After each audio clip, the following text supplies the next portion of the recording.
ప్రజలకిచ్చిన 6 గ్యారెంటీలు అమలు చేసేందుకు తమ ప్రభుత్వం కృషి చేస్తోందన్నారు ఇబ్రహీంపట్నం ఎమ్మెల్యే మల్రెడ్డి రంగారెడ్డి. కాలుష్యానికి కారకమైన ఫార్మాసిటీ రద్దు చేస్తామని కాంగ్రెస్ మేనిఫెస్టోలో చెప్పామన్నారు.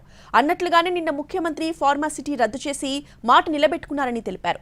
ప్రజలు ముఖ్యమంత్రి రేవంత్ రెడ్డికి ప్రభుత్వానికి ధన్యవాదాలు చెప్తున్నారన్నారు ఎమ్మెల్యే మల్రెడ్డి. ఫార్మాసిటీ రద్దు మీద ముఖ్యమంత్రి గారు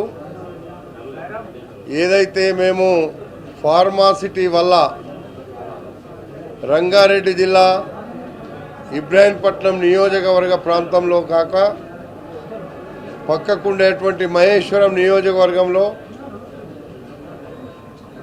ఈ ఫార్మాసిటీ వస్తే ఆ ప్రాంతమంతా పొల్యూటెడ్గా తయారై 30 సంవత్సరాలకే చనిపోయే పరిస్థితి. మేనిఫెస్టోలో పెట్టిన విధంగా ఆ ప్రాంత రైతులు, ఆ ప్రాంత ప్రజలు, ఆ ప్రాంతంలో ఉండేటువంటి రెక్కాడితే డొక్కాడనటువంటి పేద ప్రజానికానికి న్యాయం జరగడం కోసమే ఆ రోజు మేము ఫార్మాసిటీ రద్దు చేస్తామని చెప్పినాం.